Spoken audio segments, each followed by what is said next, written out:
Selamat mendengarkan podcast ini.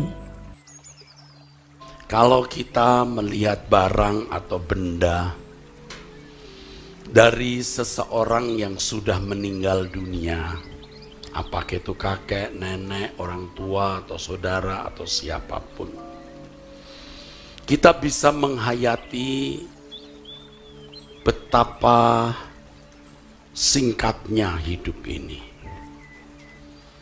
Terlebih kalau kita ada di kuburan, lalu kita melihat nisan yang tertulis nama orang yang kita pernah kenal, khususnya saudaraku, orang yang pernah hidup bersama dengan kita. Kita juga bisa menghayati betapa singkatnya hidup ini. Kalau saudara melihat film atau apapun dari orang yang sekarang sudah meninggal, seorang artis, penyanyi, atau seorang tokoh politik yang sekarang sudah meninggal, saudara dan saya juga bisa menghayati betapa singkatnya hidup ini. Tanpa saya sengaja, suatu hari saya membuka YouTube, lalu ditunjukkan di situ beberapa artis yang usianya sudah di atas 60 bahkan 70 tahun, dan dibandingkan waktu dia masih muda dan sekarang. Now and then, saudara, dulu begitu cantik, sekarang sudah jadi nenek-nenek. Dulu begitu ganteng, cakep, sekarang sudah jadi kakek-kakek dan sudah bongkok. Juga penyanyi yang dulu begitu gagah, sekarang sudah lemah, tergolek seperti seonggok daging. Kita bisa menghayati betapa singkatnya perjalanan hidup manusia. Kita perlu merenungkan hari ini, menghayati hal ini. Kalau saudara sudah lupa, pada kesempatan ini saya mengingatkan, manusia itu datang dan pergi, saudara. Hal ini harus selalu diingatkan, saudaraku, karena kenyataannya hampir semua orang lupa. Jangankan orang di luar gereja, orang-orang gereja, aktivis gereja, bahkan pendeta pun bisa melupakan hal ini. Saya diingatkan Tuhan untuk mengingatkan saudara. Jadi hari ini Bapak Ibu, saudara-saudara, mengingat, memikirkan, merenungkan, dan menggoreskan sedalam-dalamnya di hati saudara. Kalau sebentar saudara meninggalkan gereja ini atau pulang ke rumah masing-masing, hal ini sudah tergores di dalam hati saudara, dan saudara tidak melupakannya.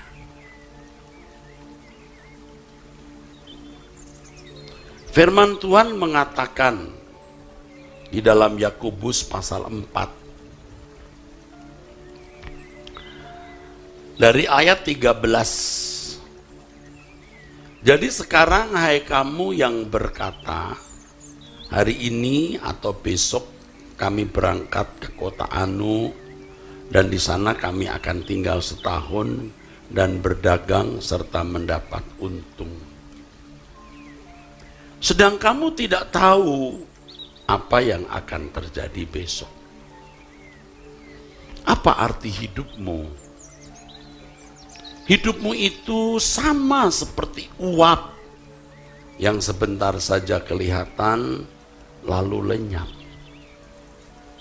Ini yang harus Bapak Ibu Saudara ingat. Kalau orang melupakan hal ini, saudaraku, kalau orang melupakan hal ini, orang jadi sombong.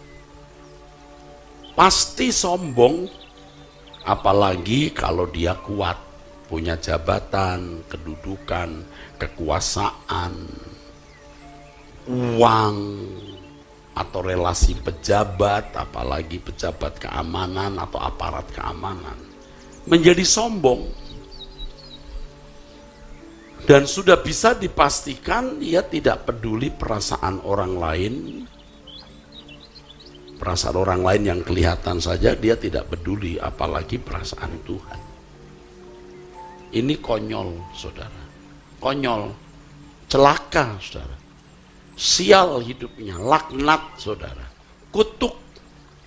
Sebab ada perhitungannya kalau seseorang itu tidak peduli perasaan orang, dia tidak menjaga perasaan orang, dia semena-mena, apalagi kalau sampai menindas, merugikan orang lain. Itu juga orang yang tidak peduli perasaan Tuhan. Sial dia, sial. Laknat itu, saudara. Dan itu kutuk. Orang-orang seperti ini kelihatannya agung karena kaya, punya relasi pejabat. Dia membangun laknat. Maaf, boleh saya gunakan satu kata? Agak kasar, boleh. Bangsat. Serius ini. Jangan membuat dirimu jadi seperti kutu busuk. Bangsat ya istilahnya. Kutu busuk. Bau. Orang-orang ini bau. Jangan jadi manusia yang bau. Jadi manusia yang harum. Jadi Bapak Ibu, biar Bapak Ibu miskin di pandangan mata manusia, bau seperti kutu busuk, tapi saudara harum.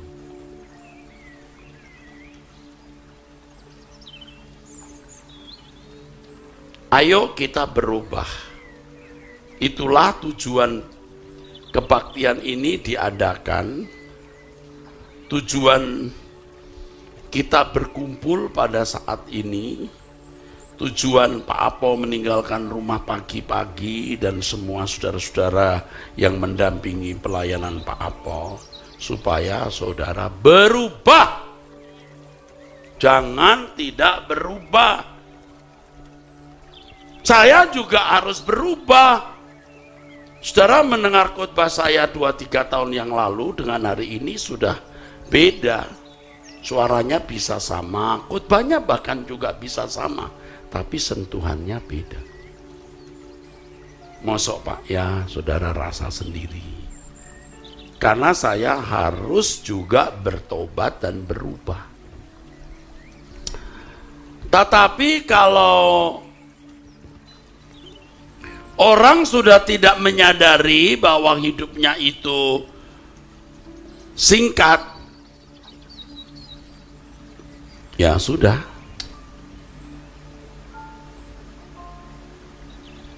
Sombong, saudara. Saya ini kan sudah lumayan tua ya, saudara. Umur saya sudah lewat 1/4 abad, sudah memasuki usia 63 tahun. Saya melihat bukan saja orang lain, tetapi juga saya melihat diri saya sendiri.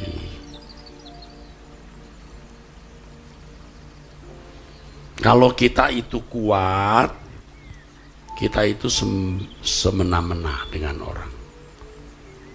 Kalau kita ini punya uang, kita ini cenderung ya semena-mena, sembarangan, tidak menjaga perasaan Tuhan. Karena kita itu tidak menyadari bahwa kita ini memiliki jangka waktu atau durasi waktu singkat. Lupa. Makanya tadi saya ajak Bapak Ibu memikirkan ya. Kalau saudara melihat barang atau benda milik orang yang pernah saudara kenal yang sekarang sudah almarhum ya, saudara baru mengerti. Singkat ya, apalagi di kuburan. Udah, mau hebat bagaimana, sudah jadi cacing dia. Dimakan cacing. Cacing itu kalau jadi umpan pancing, dimakan mujair. Mujair dimakan endang. Dimakan orang. Dia mau sombong bagaimana? Jadi cacing. Cacing dimakan mujair, mujair dirica-rica. Dimakan kunsyong. Mau sombong apa? Makanya ini digoreskan, pulang dari sini ingat. Pada umumnya orang di sekitar kita tidak ingat itu. Seperti firman Tuhan mengatakan, ya, hari ini atau besok kami berangkat ke kota Anu dan di sana kami akan tinggal setahun dan berdagang serta mendapat untung. Dia kayak nggak akan mati. Baru-baru ini ada kecelakaannya di Jawa Barat, berapa orang meninggal, bus yang jatuh ke jurang. Tadi pagi sebelum saya berangkat, saya melirik entah koran hari apa, mungkin pasti hari-hari ini, lebih banyak atau makin banyak korban di antara masyarakat sipil perang di Ukraina. Karena dibombardir terus, rudal itu jumlahnya bisa ribuan per hari.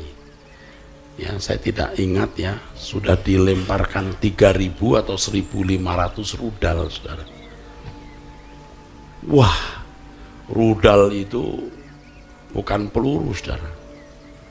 Kalau risoles dilempar perut kenyang, empek-empek. Tapi ini rudal yang sekali meledak itu jangkauannya sekian jauh. Bahkan ada rudal yang jatuh lalu bisa melebar, lalu bisa seperti petasan. Bukan petasan cabai, tembok aja runtuh.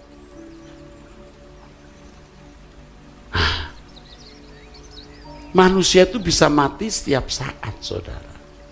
Saya bukan nakut-nakuti saudara, ya. Yang muda-muda ini ya bisa mati setiap saat, apalagi yang tua. Saya bukan nyumpai ibu-ibu, jangan terus jadi merasa disinggung. Saya nggak nyinggung, saya nyerang langsung ini supaya jelas. Supaya jelas, Bapak Ibu, saudara-saudaraku. Baru-baru ini ada pejabat tinggi kita meninggal kan. Waktu itu saya sedang ada di sebuah tempat. Nggak tahu gimana ada berita-berita, saya tidak tahu berita apa, saya iseng aja nengok. Hah? Meninggal? Rasanya masih gagah kemarin, serius. Yang gagah aja meninggal, apalagi yang tidak gagah. Yang ditiup angin kokoh saja itu bisa setiap saat tut, apalagi yang kena angin goyang.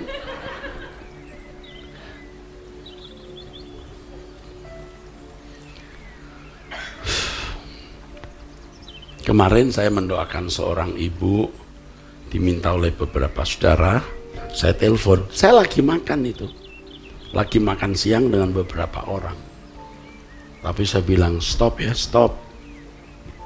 Yang punya restoran langsung pas lagi mau sapa kita bilang stop, dia malah keluar, nggak enak jadinya. Lagi mau sapa kita nih bos ini, tapi kita sedang makan. Semua stop, diam. Saya ngomong, saya doakan. Matanya masih terbuka ngelihat. Malamnya jam 8 kira-kira Tuhan jemput. Yang ini mah sudah pasti masuk surga. Serius. suaminya setia, ibunya setia. Saya sempat, Bu, saya nggak sadar begini-begini. Rupanya isyarat dada. Loh, ini serius. Yang kemarin ada bersama saya waktu, Bu, loh, kenapa begini-begini saya? Kalau hari ini saya ingat, saya jadi bertanya-tanya kenapa mesti bilang, Bu, kan begini mestinya. Saya begini, dada. Loh, ini dia. Ini keluarganya mungkin ada yang ada di tengah-tengah kita, atau nanti mendengar khutbah saya jangan berkata, ini gara-gara Pak Eras begini-begini nih. Ya, enggak usah begini-begini juga, kalau sudah saatnya. Itu indah. Kematian orang di dalam Tuhan itu indah. Jadi jangan saudara berpikir seakan-akan kita itu tidak pernah mati, seakan-akan jalan ini tidak ada ujungnya. Ada ujungnya. Dan kita tidak tahu di mana ujungnya. Nah, kalau sudah mikir begini, kita kan nggak main-main. Kalau saudara ya, saya berdoa nih, saya beritahu nih. Kalau saya berdoa nih saudara,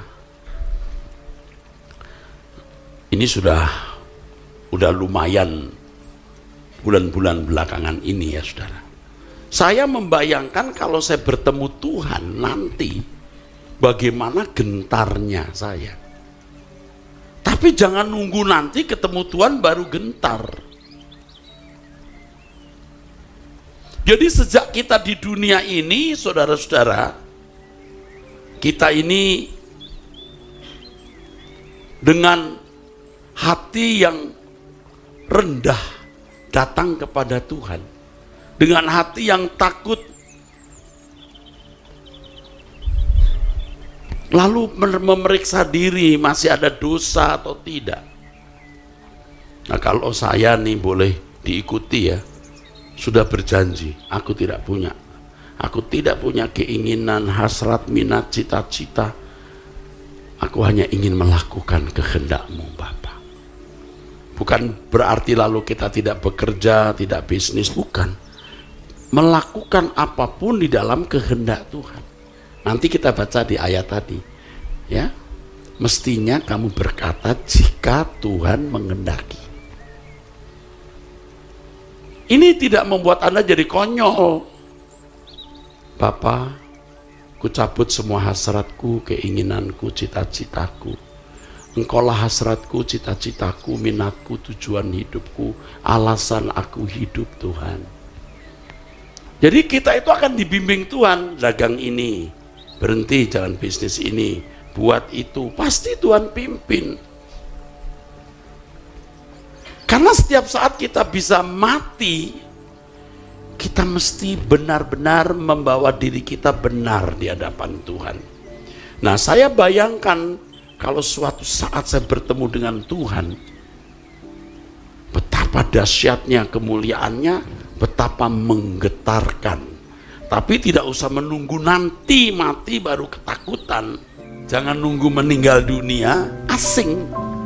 Di hadapan Tuhan tuh asing. Mati kita saudara. Makanya bangun pagi 4:30, jangan lupa jam 5 berdoa. Tidak boleh terlambat. Di absen malaikat. Saya ini masih gembala saudara, gembala senior yang tentu pelaksananya Pak Apo dan sahabat-sahabat lain. Jadi saudara jangan meninggalkan gereja ini. Jangan karena Pak Eras tidak khotbah, udah nggak usah datang. Loh, saudara cari Tuhan atau cari tuan? Biar semua yang bernafas memujimu, agung namamu. Biar semua umatmu menyembahmu, Yahweh Bapakku. Ku tinggikan, ku muliakan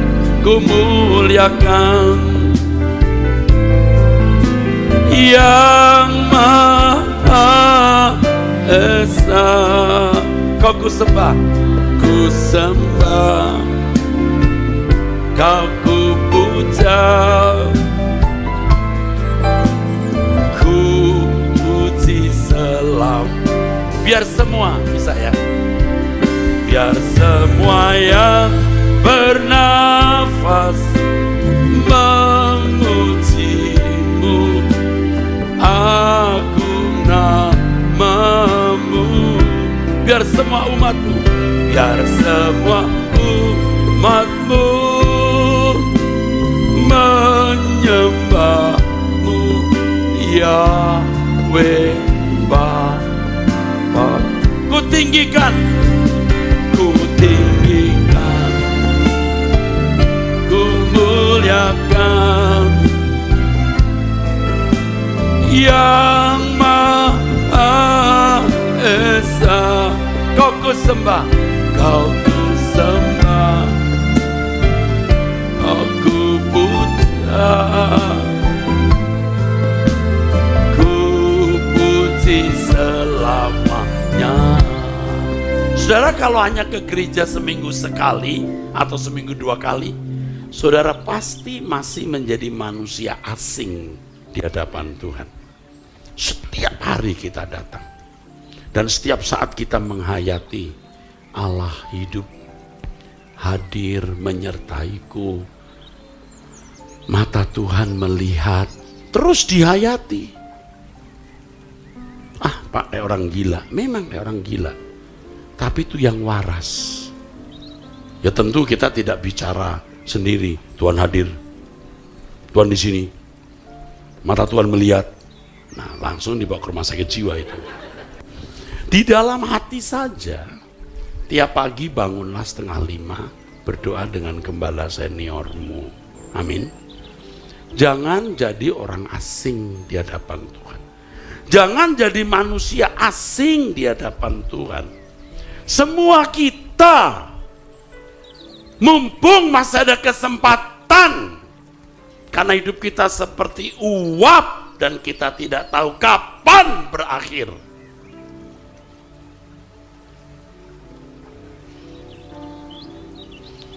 Kalau kita tidak mendapat tempat atau tidak menemukan tempat atau tidak memiliki tempat di hadapan Tuhan sejak di bumi ini, jangan harap punya tempat di hadapan Tuhan nanti.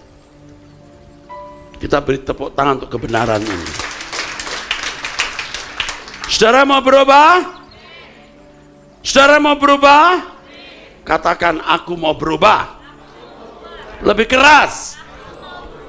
Iya, demi keselamatan saudara.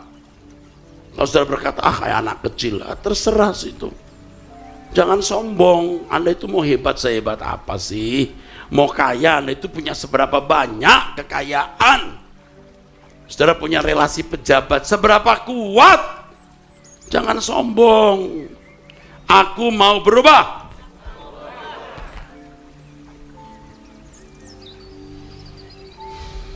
Kita tidak tahu ujung hari hidup kita, saudaraku. Jadi kita ingat ya, datang dan pergi manusia itu, saudaraku, ya.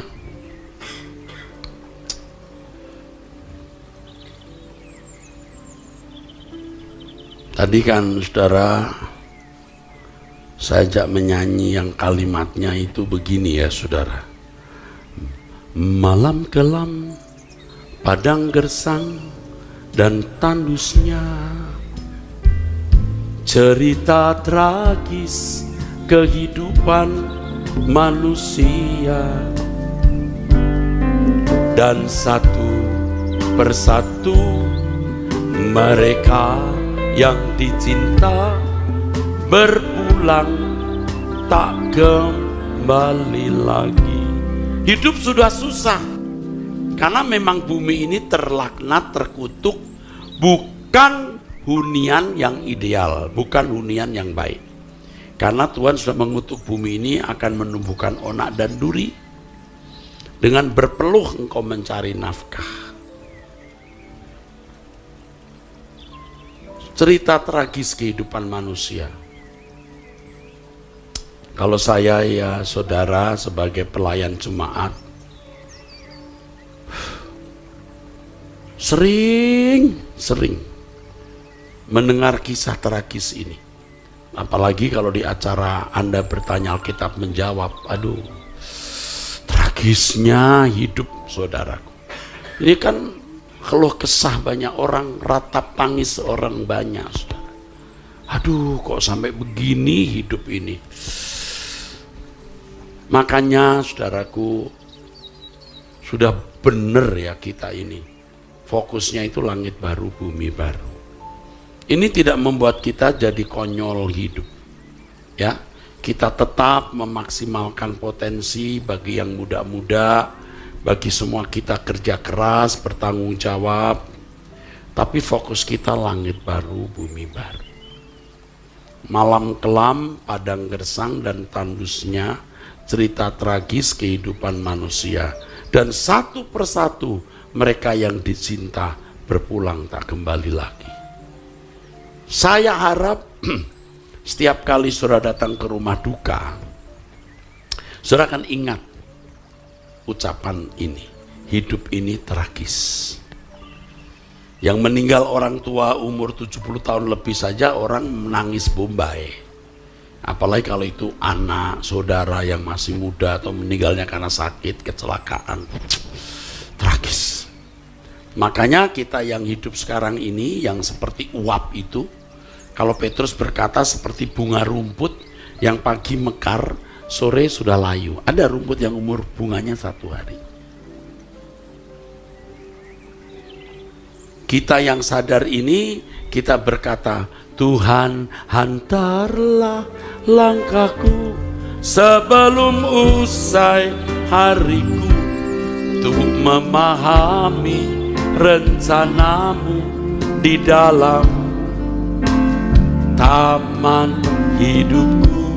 Tuhan celikkan batinku, Tuhan celikkan batinku untuk mengerti hatimu, agar ku tunaikan semua yang Bapa ini referen dari lagu Ada Tanya ya. Lagu yang tadi itu Ada Tanya itu. Ini refnya ini lagu ini. Baik Bapak Ibu, saya teruskan ya. Jadi orang yang berkata hari ini atau besok kami berangkat ke kota Anu dan di sana kami akan tinggal setahun dan berdagang serta mendapat untung. Dia tidak tahu dia bisa mati setiap saat. Yang kedua, dia tidak mau mengerti kehendak Tuhan itu apa.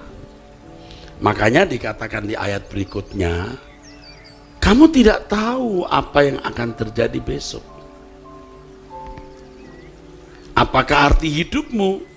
Hidupmu itu seperti apa?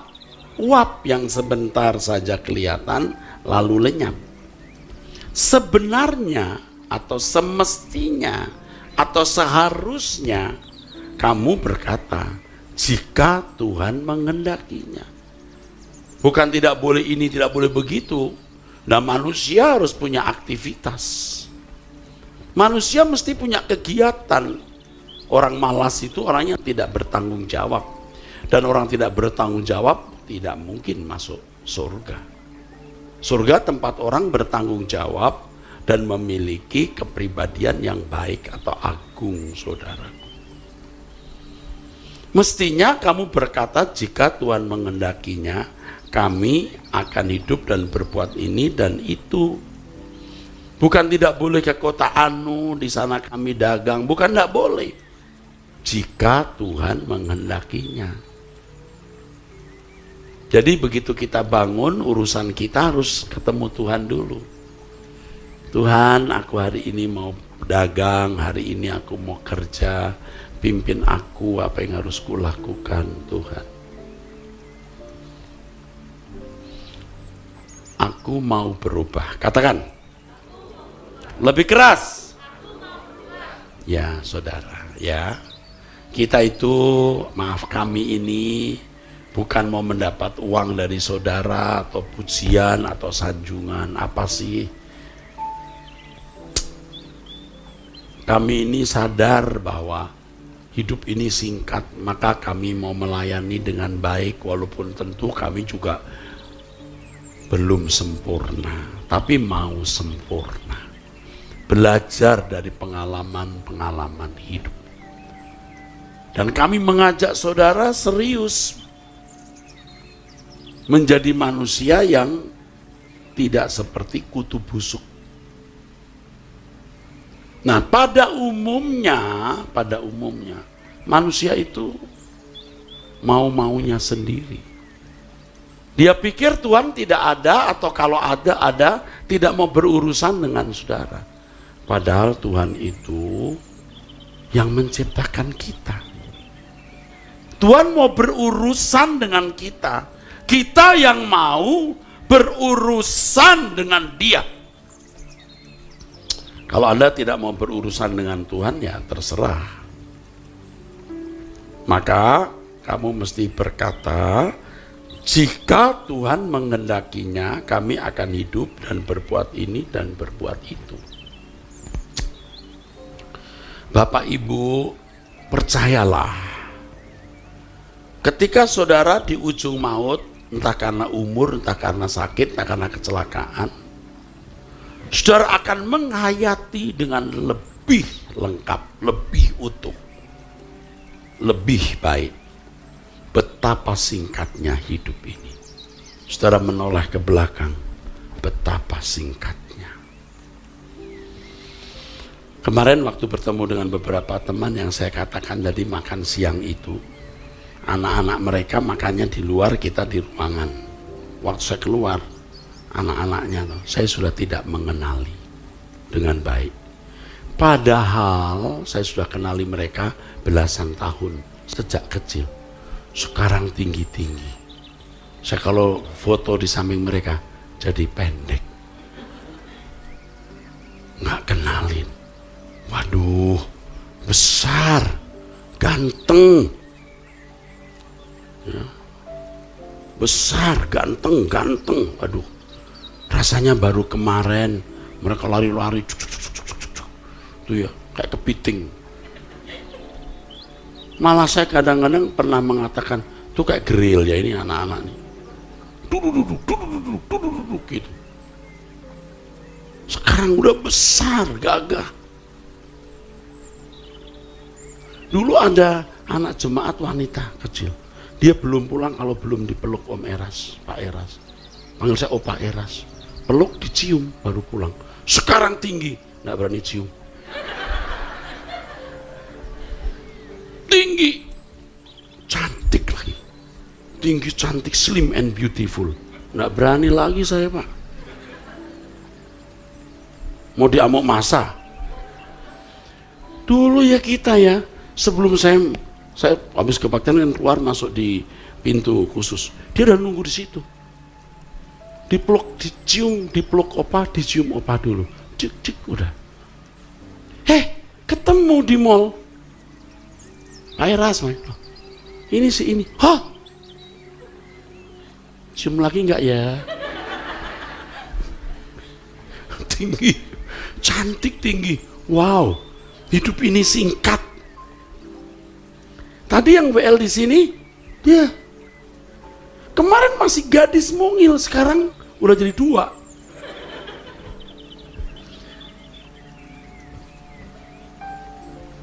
Sudah jadi 2. 1 dia, 2 di sini. Ya, ini kan memenuhi firman Tuhan. Beranak cuculah, ya kan?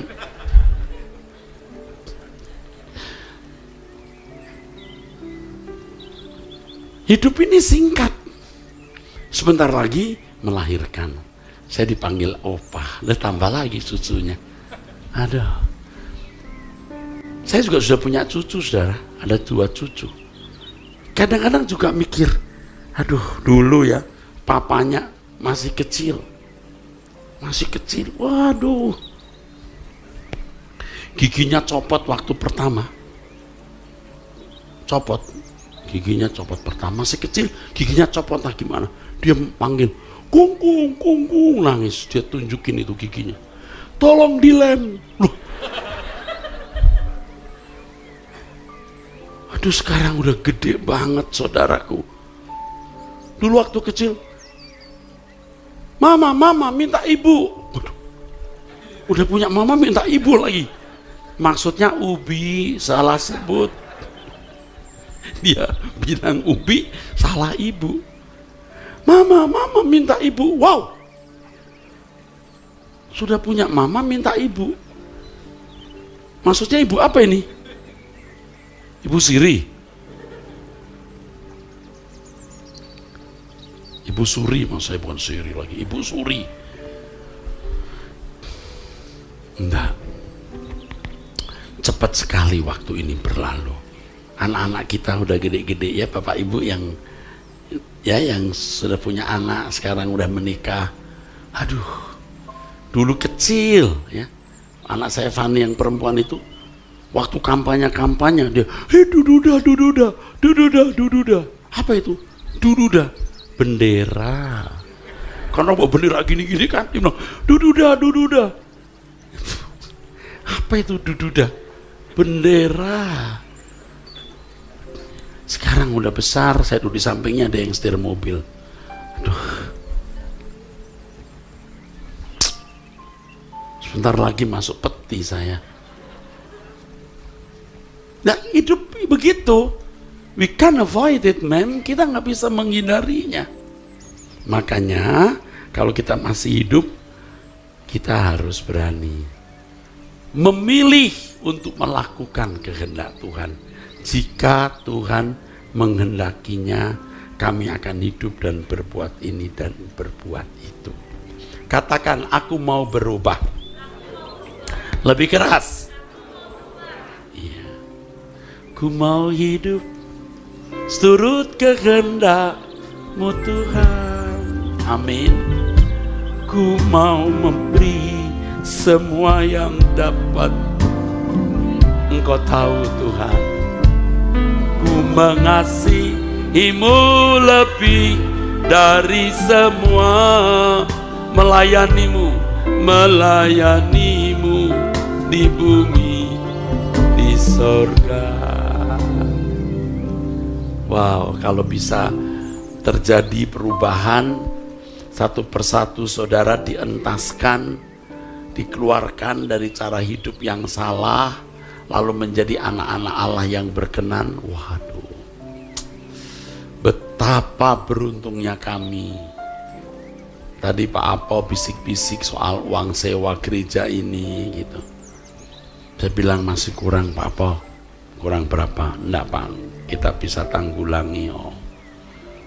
Kita nggak rugi sewa tempat ini, kita nggak rugi kerja keras, karena kita mengentaskan jemaat dari cara hidup yang salah menjadi orang yang memiliki cara hidup yang benar, lalu semua nanti suatu hari diperkenan masuk langit baru bumi baru di rumah Bapa.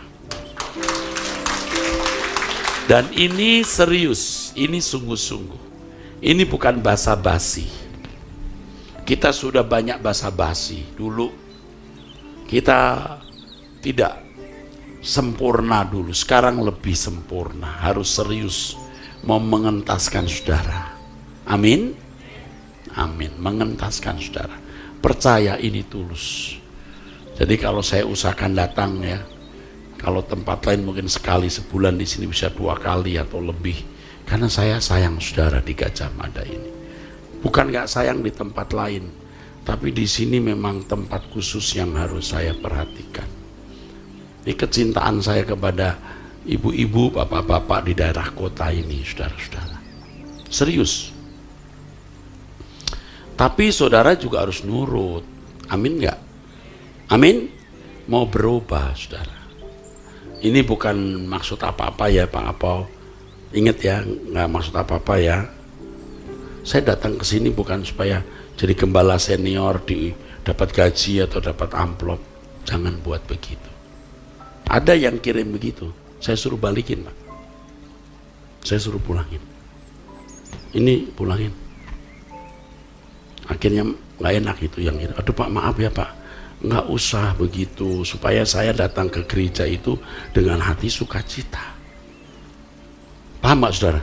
Saya senang bisa menyampaikan firman, bukan karena diamplopin. Serius saya mencintai saudara.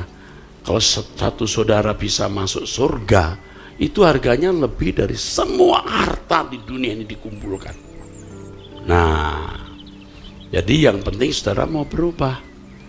Caranya gimana Pak? Ubah rutinitasmu. Ingat ini, ubah rutinitasmu. Yang biasa bangun siang, sekarang bangun pagi.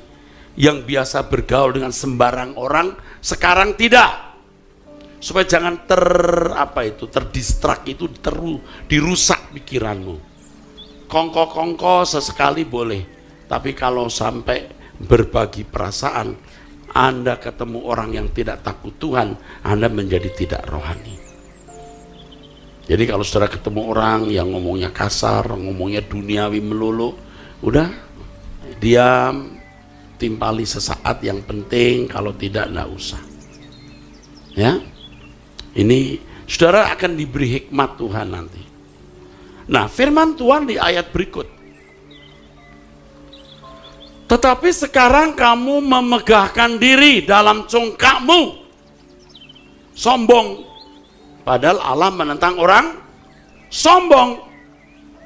Sekarang kamu memegahkan diri dalam congkakmu, dan semua kemegahan yang demikian adalah salah. Kalau Alkitab berkata salah, jangan main-main, jangan langgar. Jadi kalau kita tahu apa yang baik, tapi kita tidak melakukan, di ayat berikutnya. Jadi jika seorang tahu bagaimana ia harus berbuat baik, jika seorang tahu bagaimana ia harus berbuat baik, tetapi ia tidak melakukannya, ia berdosa. Sekarang kita tahu kan apa yang baik, amin. Bangun pagi berdoa, mulut dijaga, jangan jahat kepada orang, marah pun ditahan mulutnya, ya. Itu nanti Roh Kudus akan pimpin saudara jadi manusia yang unggul, yang agung. Jadi suami yang setia kepada istri, jadi istri yang setia kepada suami, jadi karyawan yang menghormati dan tunduk kepada atasan pimpinan, apalagi kalau pimpinanmu itu menghidupi saudara, ya. Walaupun majikanmu, kata Tuhan, bukan majikan yang baik, tetapi kamu harus tetap tunduk, kata Alkitab, karena Tuhan. Dan tentu kalau dia suruh kita berbuat dosa, ya tidak kita turuti. Nah, hari ini kita akan menerima perjamuan kudus. Kita mau bertobat. Amin. Kita mau bertobat. Kita mau berubah demi keselamatanmu. Dan kalau saudara peduli keselamatanmu, saudara peduli keselamatan orang-orang yang saudara kasihi. Amin.